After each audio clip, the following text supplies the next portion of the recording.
Hello fellow stalkers, thanks for stopping by. The world of the Zone and Call of Pripyat in specific is a really interesting one. There's a lot of hidden details that a lot of us seem to miss out through our playthroughs. And with our playthroughs being so long, not many of us want to record and post all of it or watch all of it. So in this video, I wanted to point out things that I found really interesting about the map or about events in the game, specifically around the Jupiter area. We will touch on Zaton, but I'm currently not far enough in my playthrough to talk about Pripyat, so we'll save that for another video. Now, I normally don't do stuff like this. I normally do guitar covers or cosplays, stuff like that. But I've also been wanting to do lore videos, as my favorite channels are kind of busy with their Stalker 2 playthroughs. So here we are. Now, these are certain things you may have forgotten or may not have noticed in your playthroughs during Call of Pripyat. Let's see how many of these you know, Stalker. Now, I know most of you are familiar with the mission involving the deal that goes wrong at the ranger station in Zaton. Now, most of you already know you can take two sides of this deal. You could either side with the bandits or the free stalkers. But what if I told you there's a third side to this? To get this to happen, you need a very specific chain of events to occur. Now, for those of you who don't know, this mission is about a deal that goes completely wrong, involving bandits and a corrupt duty official working with mercenaries, and the deal gets ambushed by a set of free stalkers wanting to fleece the bandits. Now, to get this to happen, you have to accept the hit mission, which involves attacking the free stalkers at the Shevchenko at night. But instead of doing the mission the normal way, you have to actually fail the mission. So a quick way I did this was I slept the next day, passing the time through the mission, and the mission was failed on my end. Now, once this happens, you can go to Owl, and he will offer you a mission where you have to protect one of his fellow traders that wants to deal with his quote-unquote customers. Upon your arrival to the ranger station, you will find out that this trader, or Owl's client, is actually Morgan, a corrupt duty official working on enemy lines with bandits and mercenaries. Your task is to act as his bodyguard, as he's very anxious about the steal going down and he has no faith in it actually going through. Now, as we know, that is actually true. It doesn't go well. The free stalkers manage to fleece the bandits, and all hell breaks loose. Now, your goal here is to protect Morgan and his crew. You don't have to protect his crew, you just have to protect him. Once you do, he will pay you, he will thank you, and he will send you on your way. He doesn't do anything else after this. I followed him after. He just camps out at the ranger station until you pass far enough for him to despawn. Now, the next time you go through Yanov, you will actually notice an extra stalker there. This stalker is Morgan again. The only dialogue option you have with him is to bring up the deal that went wrong, which he doesn't like. After this point, Morgan has set a bounty on your head, and the next time you go around the area of Jupiter, a mercenary squad will look for you and hunt you down. Now, I wasn't able to record the footage as my program for recording it didn't manage to capture it, though if you confront him about the first round of mercenaries that attack you, he will give you an Obakan, but the second time it will offer you the duty warehouse. Now, this is actually an ambush. He's not actually going to give it to you, and you will have to fight him and his mercenary squad who are trying to kill you.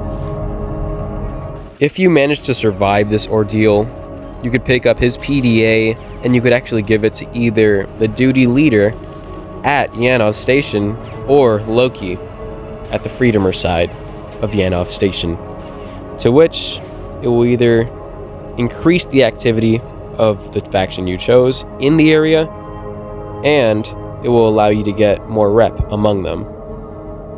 They will also pay you for it, though this doesn't really have much impact on gameplay, especially around Yanov Station. The S.T.A.L.K.E.R anomaly is a very interesting anomaly formation that I don't really see talked about enough. It visually looks like a very unnatural, uncanny ravine.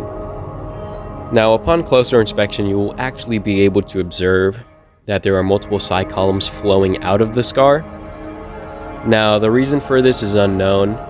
My personal theory is that it marks the borders of the zone, as there are multiple of them outside of the PDA map. Now, we don't actually know why they're here.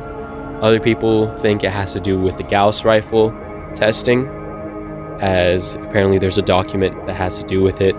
I don't know, I haven't been able to find it, but we don't really know why it's here. This is just another example of the oddities within the Stalker Call of Pripyat map, though we don't actually know why or what the purpose of it is. Now, to note, there are 2 electrical anomalies within it, aside from the psi energy that emanates from it, and there are artifacts that can be generated from it. Another thing to note is that stalkers don't really seem to be fazed by it. There's a whole camp near it, and they just walk past it. Now, this is a quick little fact that I actually found out about while I was doing the research for this video, but on the cover art, the full image of the stalker on screen is actually a Freedomer. As you can see, he's wearing the S.T.A.L.K.E.R camo that Freedomers are known to wear. It also seems that GSC is keeping their tradition of keeping freedom in their cover art. The Jupiter factory has always been a sort of anomaly in Stalker's entire development. It first started being developed in Clear Sky as a concept, though was ultimately cut from the game. Files of it do still exist within the source code. Now, the area around Jupiter is honestly what changed the most. The factory has always remained the same, especially since actual blueprints are available for you to view, being what GSC went by, so the factory's layout had always remained the same. It was always this abandoned, creepy, lonely ghost town of an area. That's honestly what I really like about it. Now, the blueprint is more closely resembling towards the in-game version, though it's still really accurate to the real-life counterpart of the Jupiter factory. Now, the area of Yanov is honestly what has changed the most. There's a chance that the cement factory, even Yanov itself, wasn't even conceived during Clear Sky. Now, there are several images and game files from Clear Sky that involve alpha or prototype versions of the entire Jupiter area. What I'm basically getting at is that areas like the minefield, the cement factory, even the Volkov anti-aircraft complex were probably not conceived yet during this development. The area honestly probably had several locations that they were planning to use, and they just chose the ones that stuck the most during its development. Now, the actual area around Jupiter is not at all accurate to its real-life counterpart, but as you can see here, it honestly went through several concepts. They were honestly probably just trying to see what stuck the most in each version of the map. Now, as you can see, some locations did stick. You could tell, obviously, that there are several little areas for trains to come through.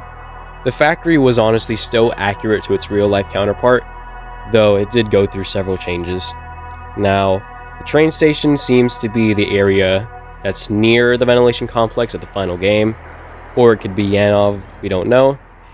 And we could honestly tell that the area has been mirrored and rotated throughout its development. The biggest telltale sign of this are the bodies of water surrounding the area. Another fun fact is you could actually see Pripyat when you're in Jupiter, though it's mostly covered up by fog. So you're the whole expert, eh? Don't worry. Topol is a fan favorite among the Stalker Call of Pripyat community. His mission's a really cool one. You have to look for a psi emitter within a weird, strange tunnel that is full of zombies. Once you go in there, you will find a comet, electrical anomalies, and an altered insulator. Now, I honestly did not know what an insulator is myself. I had to look it up. Apparently they're real things around railroads. You could actually spot multiple normal ones that are unaffected around Yanov Station. There are different types all around it. Now, what caused this insulator to turn into this, we don't know. There are a few altered items within Call of Pripyat, this being one of them. I like to think that it's the zone experimenting with giving life to objects, or just somehow making it be able to move. Another cool thing to note about this area is you could actually see a sign that reads Chernobyl. If you know how to read Cyrillic, you would have already known this, probably when you went through the mission. But it's a cool little detail that this area either leads to the power plant or the Chernobyl 2 area. Now, we know from S.T.A.L.K.E.R 2, it probably just leads to the power plant, but it isn't very far-fetched to say it leads somewhere else, considering it's a train station and they go over very long distances. Just little things like this to keep your mind going and creating your own little stories or ideas of what the zone has to offer, or what its layout is. Now, when you play through the mission, Topol's team will wait outside as you go inside of the strange Saya mission and investigate it. Once you pick up the altered insulator, you will come outside to find out that Topol's group have been overwhelmed by some strange force. Come to find out, a controller has attacked your entire team and is coming to ambush you. Now, if you wait long enough, they will actually become pseudo-zombified stalkers. Though they don't act like normal zombified stalkers. They will immediately begin to attack you, and you will be forced to kill them along with the controller. Fun fact, the controller will actually attack them as well if they get close enough. Now, if you're actually quick enough, you could actually save Topol's squad. Now, if you use my method, you can get this done pretty fast. Now, a cool thing about this mission that people don't really tend to think about is the fact that Topol's squad, when they become zombified, they're not like normal zombified stalkers. Now, zombified stalkers in all the Stalker games have the same attributes. They all seem to be mentally handicapped, they can't speak or move well, and their faces seem to be very dirty, hinting at the fact that they haven't showered or cleaned themselves in probably years. The difference between the two proved that zombified stalkers we see have been exposed to Saya missions for probably years. Now, this is a strange feature that most stalkers would have noticed on their playthroughs if they use the developer console at all, but this is only applicable to Call of Pripyat, where in other Stalker games, your character will be masked depending on his armor. Though, in Call of Pripyat, S.T.A.L.K.E.R will always have his face exposed, no matter what armor or what helmet you put on. It probably has to do with cutscenes, since he's more distinguished among other Stalkers, and Stalker Call of Pripyat is one of the few that mainly utilizes in-engine cutscenes. It's just a little cool detail that only a few people tend to know about.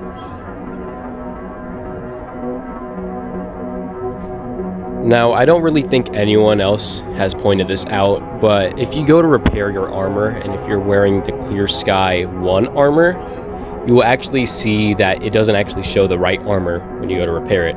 It shows the Clear Sky 2 armor, which is the more heavy combat one that we see in Clear Sky. Now, the Jupiter Mobile Science Lab is the second lab we have ever seen when it comes to the Stalker original trilogy. We only know about the Yantar one. This is the only other one we know about. Now, this one is shrouded in a lot of mystery, as the only thing we really know about it is that it was only dropped off within the zone immediately upon the Brain Scorcher was deactivated, which means that the ecologists already had several of these different types of labs ready for production and ready to be dropped off at any moment's notice. Perhaps they immediately saw the opportunity once the psi emissions from the Brain Scorcher went down. Now, this next detail that I'm going to mention isn't really proven or true. It's just something that I observed through multiple of my playthroughs, and I think it's a little cool detail. There is this one area near the container warehouses that seems to be a farm similar to the one in the Dark Valley. Though, one thing I've noticed is among the marketing for S.T.A.L.K.E.R 2 and its multiple different artworks that were shown, there was a loading screen that closely resembled this area. Now, this doesn't entirely mean it's true. It could just be any farm within the area, but I like to think it's GSC just paying some homage. Now, if you go beyond the ash heap anomaly, there is a crashed UAV drone. Now, a lot of people already know about this, but it's always been a point of debate for a long time. Whether it was shot down by a Gauss rifle or it just crashed, whether it has to do with the fabled UNISG. But in my opinion, it does actually look like it's been shot down by a Gauss rifle. All the evidence is there. And with the monolith preacher being in very high areas within Pripyat, it does make sense for it to be shot down. Now, whenever a UAV drone crashes, it tends to wipe completely its memory module, in case it falls into enemy hands. Though, once you seize it, it seems that all of S.T.A.L.K.E.R's stashes were tracked by it. This means either S.T.A.L.K.E.R used the memory module, or the drone was tracking him. Now, thanks for watching, Stalkers. I normally don't do videos like this at all, and as you can clearly tell, I'm a huge fan of Anomalous Dugout, and he's really been on a playthrough with S.T.A.L.K.E.R 2, which is honestly a really good thing.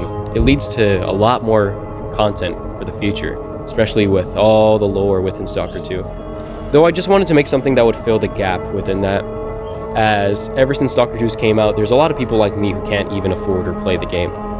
So I just wanted to make some sort of content that kind of fills that little bridge when it comes to S.T.A.L.K.E.R lore videos. I do want to apologize for the really nasally voice over in this video. It's my first time doing one of these, and I kind of have a cold from allergies. So don't worry, it will be much better in the next video. Let me know what you guys want for the next video, because I don't really have many ideas, and it is kind of a pain to get this done. So if you guys really want something, I'm totally up for doing it. So just let me know in the comments below. I also want to note that I am still working on the S.T.A.L.K.E.R tape series. I'm not cutting it down to make room for this series. It's just I'm trying to balance multiple different forms of content. I just really want to see what sticks, because I don't think I'm going to ever stop doing the S.T.A.L.K.E.R tapes. I just kind of need something else that will bring more traction to the channel, so that it gets more attention on the work that I enjoy doing. Because I don't just do it for the views, I actually just really enjoy making the series. Me and my friends talk about it all the time. So if you're new to my channel, be sure to watch those. I have a lot of different forms of content that a lot of people would enjoy. So it'd be nice if you share this around. Just do whatever it takes to help get an identity out there for me. I don't have much time to do this kind of stuff, as I have college and stuff in the way, and a lot of in real life stuff that kind of becomes an obstacle for this. And I really want to do this. This is something I really enjoy doing in my free time, as I really love S.T.A.L.K.E.R. It's something that's been in my heart for several years when compared to several other games. And I hope that me making videos on this channel is another way to just inform people about the game. It's a really good game, and it has a lot of lore that people tend to miss out on. And it's really enjoyable if you look at it the right way. That's all for now. Thank you for watching.